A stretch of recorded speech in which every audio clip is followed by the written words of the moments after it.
I'm curious if you've ever, how much you feel this. Okay, because I have a lack of peace. I mean, it's gotten better and better and better, but I've had this lack of peace in my life because I think, okay, if I believe this, I should be a lot more outspoken. I mean, from the stage or whatever, I'm pretty comfortable. I'll say anything from up there. But I'm talking about just in everyday life with unbelievers, people who don't believe like I do. Like, gosh, if I believe this about that person, I should be like trying anything to get to that person.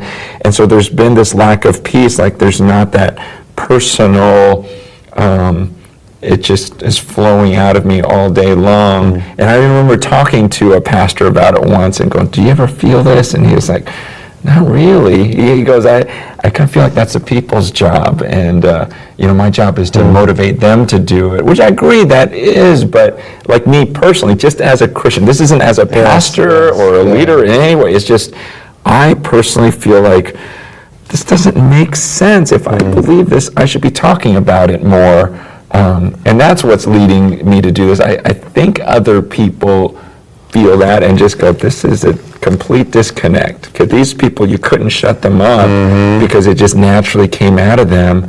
And I want that. I want to be that person. I'm not at peace with that. I'm just curious, like, your thoughts on that. Totally on the same page. Okay. When it comes to, certainly in my own life, yes, there is. I see these disciples in Matthew 28, like, Jesus didn't have to cajole them into going. Like, these guys were ready to go. They were ready to, he had to tell them to wait because they were going to mess it up if they went without the Holy Spirit.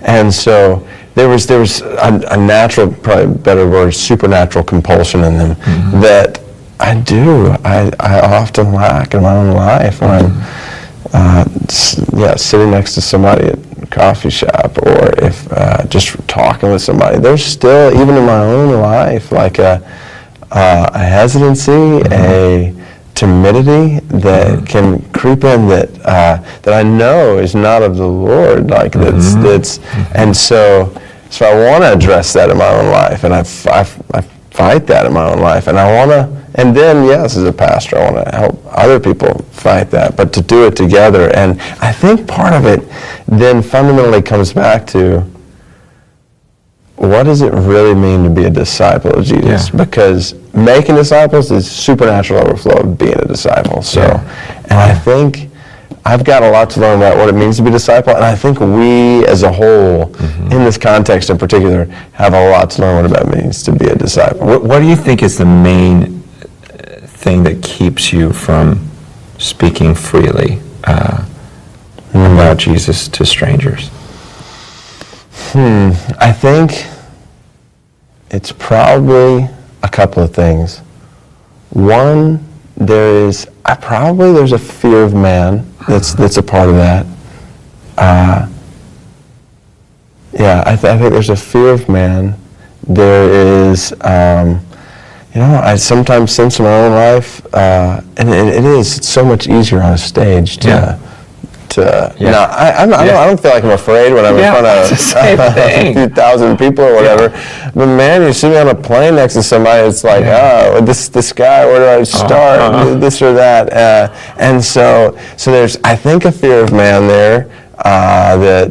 That's the biggest thing that comes to my mind, because I think I believe, like, this guy who's sitting next to me, if he doesn't believe in Jesus, he will go to hell. Like, so then maybe it's just a lack of love. What do you think? Well, I agree. Like, I'm the same way. And it's not even just because people say, well, maybe because you're speaking to a crowd of people who believe like you do. But I think I could get in front of a crowd of people that are absolutely against Jesus and just preach my heart out.